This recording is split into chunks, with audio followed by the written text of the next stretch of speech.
Você sabia que em tempos de relacionamentos líquidos, viver um relacionamento sólido pode vir da onde você menos imagina?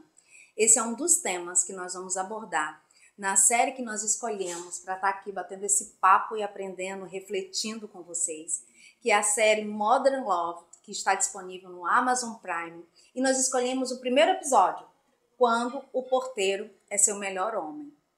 Fala um pouco pra gente, Ingrid, faz um resumo desse episódio 1. Eu particularmente assisti essa série há muito tempo e era o episódio que eu tinha mais fresco na minha memória, né?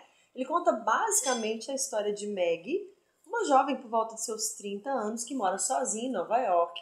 E ela tem um guardião, ela tem um porteiro, Guzmin, que não só nunca tá fora do trabalho, porque ele trabalha de manhã, de tarde e de noite, 24 horas. mas ele observa de longe a vida amorosa de Meg. E ele também é a pessoa que sempre diz pra ela, olha, não vai dar certo.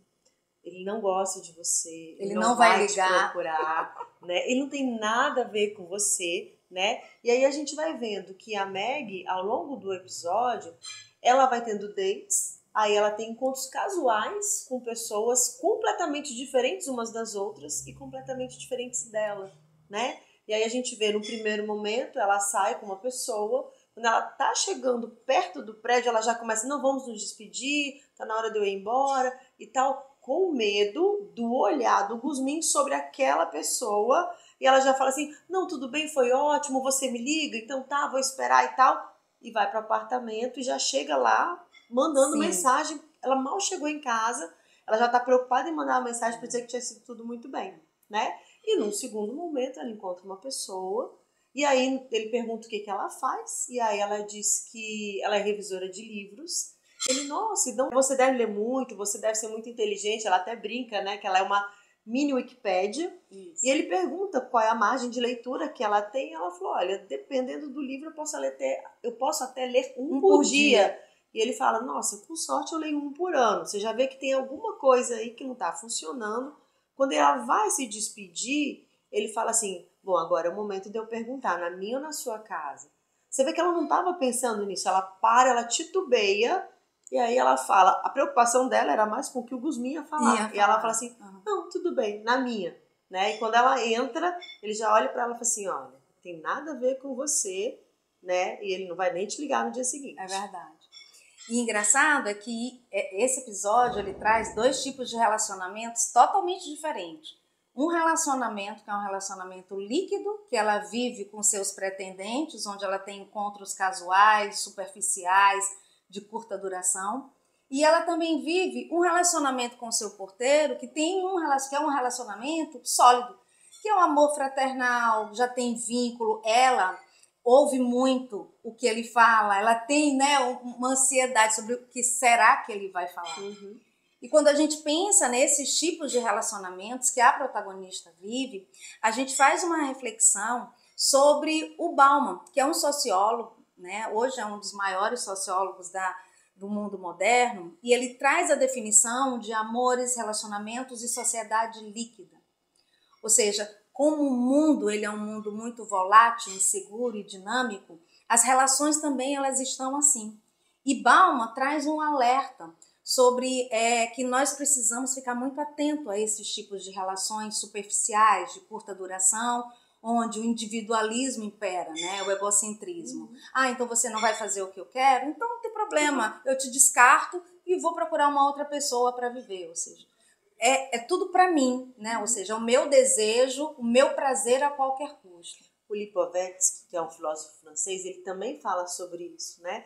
E o que ele vai dizer? Que a partir do momento em que a gente sentiu a necessidade, que não é real, de ser feliz o tempo inteiro, de não se frustrar, de sentir satisfeito, a gente tem aumentado a ansiedade e tem diminuído o nível de exigência. Sim. E se a gente pegar no Maslow, psicólogo, criador da hierarquia das necessidades, ele vai estar falando o tempo inteiro de que assim, a gente parte das necessidades básicas, das quais todos nós, né, compartilhamos.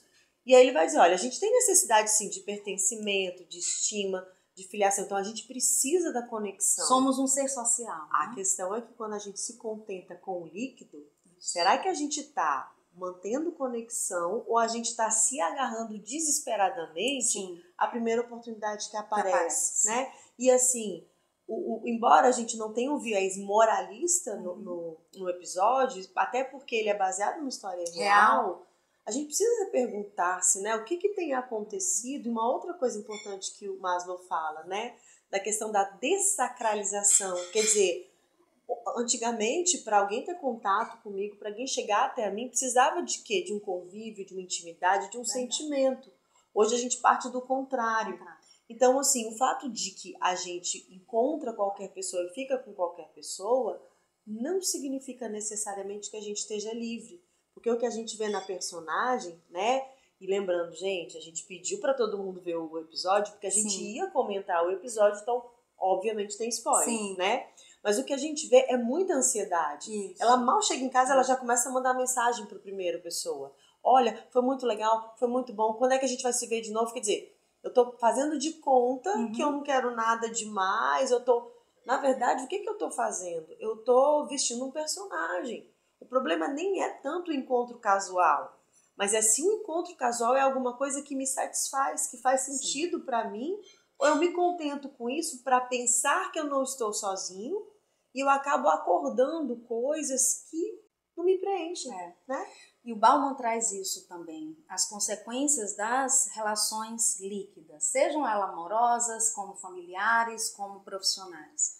E uma dessas consequências é a ansiedade e a solidão. Eu tive em São Paulo há 15 dias, tive a oportunidade de ouvir um religioso, e ele dizendo que todas as pessoas que ele recebe para aconselhar, para orientar, 90% da dor dessas pessoas é uma reclamação, traz que estão sozinhas. Ele até faz essa reflexão, como é que uma cidade como São Paulo, a cidade mais populosa do Brasil, tem uma dor que é a solidão.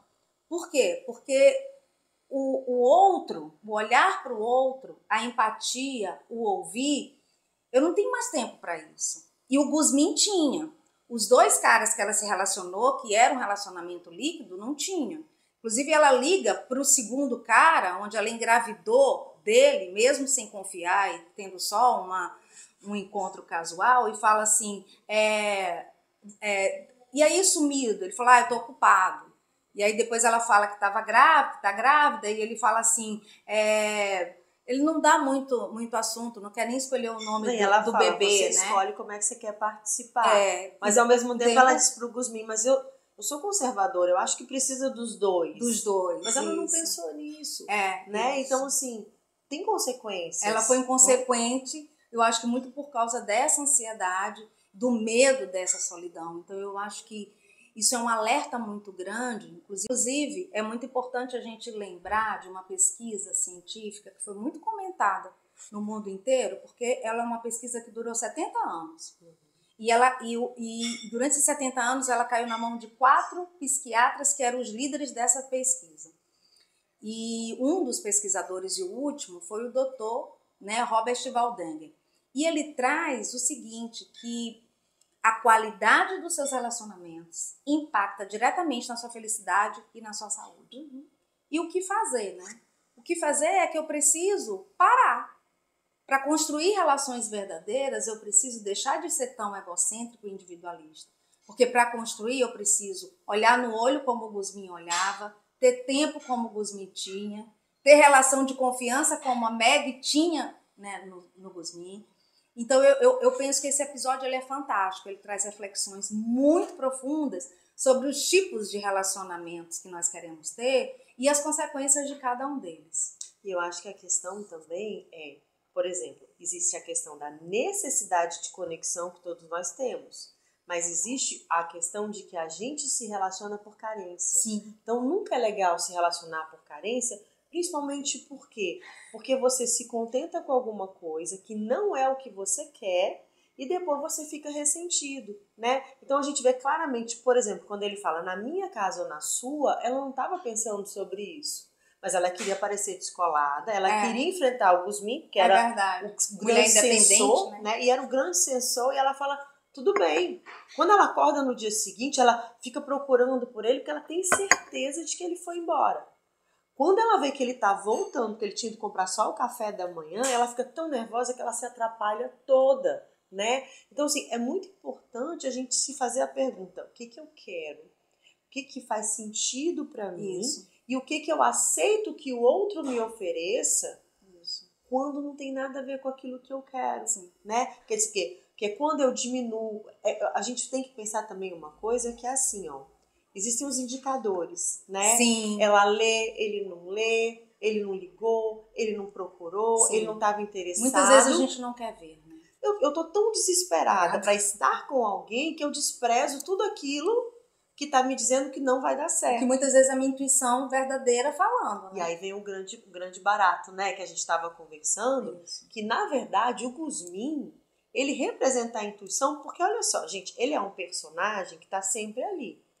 Ele é um porteiro 24 horas, não existe porteiro 24 horas. Então é como se a intuição dela estivesse personificada Sim. naquele porteiro que tá ali o tempo inteiro atento, vigilante, observando, sendo seu guardião, mas poucas vezes sendo ouvido. Porque embora ela reconheça que ele tem razão, na maioria das vezes ela desprezou aquilo que ele estava falando. No fundo, o que a gente tem perdido contato? A nossa voz interior. Sim, perfeito. Aquela voz interior que é assim, não é capacidade de predizer o futuro, mas assim, você tem vários indicadores. A pessoa não olhou no meu olho, não falou comigo, não combinou nada, mal me conhece, já quer ir para minha casa, depois vai embora e não é nada disso que eu quero. Então, eu desprezo todas essas informações e eu acho que vai dar certo. Aí o mais legal de tudo isso é que eu não sei nem se eu quero que dê certo. Claro. Mas eu acho que vai dar certo porque eu não quero a sensação de estar sozinha. Eu acho que isso tem tudo a ver também com a falta de autoconhecimento. Porque eu só estou pronta para me relacionar com o outro quando eu consigo me relacionar comigo mesma. Quando eu sei o que eu quero. Quando eu consigo ficar sozinho. Quando eu consigo ficar sozinho, quando eu sei quais são os meus princípios e valores. Quando eu sei dizer não. Quando eu sei dizer não. E a segunda parte do episódio, depois que a Meg tem esses relacionamentos, ela descobre que está grávida de um desses encontros casuais. E a segunda parte do episódio é todo um relacionamento de confiança, de segurança entre ela e Guzmán durante toda essa gravidez, até a criança completar 5, depois 8 anos. Que ela vai embora. Que ela vai embora, mas ela sempre, a relação dela com ele é tão bacana, é tão forte, é um vínculo tanto de amor, de paz, de segurança, que mesmo indo embora, ela volta 5 anos depois para apresentar um pretendente, para saber se o Guzmán gosta ou não, porque a opinião dele é muito importante para ela. E ela nunca sabia como que ele dizia que ela não gostava da pessoa. Que ele lia as pessoas, exato. Né? E aí quando ela chega com esse último pretendente que ela vai apresentar para ele olha para ela e fala assim, ó, esse é o cara. Aí ela fala assim, pensa, eu nunca entendi. O que você vê nesses homens? Aí ele falou assim, eu nunca olhei para eles. Eu sempre olhei para os seus olhos. Eram os seus olhos que me diziam se aquele homem ia voltar ou não. O que ele está dizendo? Você sabia o tempo inteiro, você se enganou, porque naquele momento era o mais conveniente. E aí veio uma pergunta que a gente se fez, né? Isso. Quem é o nosso porteiro? Isso. Quem é a nossa voz interior? Né? Porque às vezes a gente está esperando um salvador externo, alguém que venha, que fale, que pontue, mas às vezes a gente não está pronta para ouvir. Então, se eu não estou disposta a ouvir a mim mesma, como é que eu vou ouvir o outro? Né? Então, eu acho que sim, esse episódio ele é extraordinário, por quê? Porque é baseado numa história real, né? Então a gente vai pensar assim, puxa vida, quantas vezes eu tenho desprezado a minha intuição? Sim. Quantas vezes eu me magoei, eu me chateei, ou às vezes até mesmo eu aceitei propostas que não tinham nada a ver comigo. Mas sabe aquela sensação assim, se eu falar não e eu não tiver uma segunda chance? Tá, mas se eu não tiver uma segunda chance, faz sentido eu ficar com alguém porque eu tive que dizer sim. Para que eu não perca uma oportunidade. Aí vem uma pergunta, uma oportunidade de quê mesmo? É verdade. Né? Porque o que eu estou buscando que essa pessoa vai me dar que eu não preciso me dar antes? Né? É verdade. Eu acho que a série ela traz essa reflexão sobre por que eu tenho que justificar um relacionamento para a sociedade. Por que eu tenho que me relacionar? Então, assim, não é por conta do outro, da sociedade. Eu preciso procurar essa pessoa porque eu quero, porque eu me conheço, porque eu quero construir algo com alguém. E porque né? eu estabeleci conexão. Tipo, Isso, eu perfeito. posso até marcar um encontro. Aí eu sentei, eu conversei, a conversa fluiu, fez sentido, houve alguma afinidade, porque a gente vai ver ao longo do tempo, né? Você falou sobre esse estudo. A gente sabe que o que mantém as pessoas bem são os relacionamentos, desde que eles sejam saudáveis. Sim. Ou seja, que eles façam sentido. Porque ao longo do tempo, o que vai pesar de verdade é a afinidade. É a afinidade. Ninguém fica apaixonado a vida inteira. Isso. Mas é possível que você viva a vida inteira com uma pessoa. Claro, com conflitos, mas eles são resolvidos. E são resolvidos, eles são administráveis, porque quando sai daquela paixão inicial, que vem a sensação do amor, a afinidade, a gente consegue sentar, a gente consegue conversar, consegue trocar figurinhas, né? Consegue se escutar. E isso é muito importante. É muito importante. Né? Então, acho que o que esse episódio traz pra gente, acho que pra mim, né, Jana, o que ficou mais marcante foi essa representação, essa personificação da intuição. Sim. Daquela vozinha que sinaliza, isso aqui não vai dar certo. E pra mim, o que ficou mais latente é como a mesma pessoa pode ter relacionamentos líquidos e relacionamentos sólidos. E a consequência dos relacionamentos líquidos na vida dela, que é uma gravidez inclusive indesejada, e dos relacionamentos sólidos, que é dela com o Gusmin, que é o fortalecimento inclusive de uma segurança e de uma autonomia dela. E eu acho que a pergunta que a gente tem aqui para todo mundo é: e você? Né? Qual é a sua reflexão? Às vezes a gente reclama tanto que não tem amigos, que ninguém chama para sair, mas você tem dado tempo, olho no olho, né? Você tem dado um momento de escuta para as pessoas que estão à sua volta? E você tem se sentido confortável, porque assim, né? No caso dela, ela sai de uma gravidez não planejada, não desejada, que ela ressignifica. Isso. Mas nem sempre isso acontece. Isso acontece, exatamente. E eu acho que parte dessa ressignificação vem por conta da presença do Gusmin. Sim. Que é do porteiro, porque ele fala várias coisas para ela. Ele fala nada é impossível, quando ela diz que vai ser difícil criar a menina. E aí o outro fala que ele traz, que é sensacional, que uma vila cria uma criança. Então ele está sempre fazendo um reforço positivo para que ela se sinta segura com essa nova vida que ela vai ter. Então a gente espera que vocês tenham assistido o episódio e que, sim, comenta com a gente se vocês concordam com o que a gente está falando, né? O que foi que mais impactou, quais são as reflexões que cada um teve, para que a gente possa aprender juntos. E tem um outro episódio, né, que, poxa, mas esse não é o meu episódio preferido, será que as meninas podiam comentar? É verdade. Né? Manda dicas, né? E assim, né, gente? Café com histórias.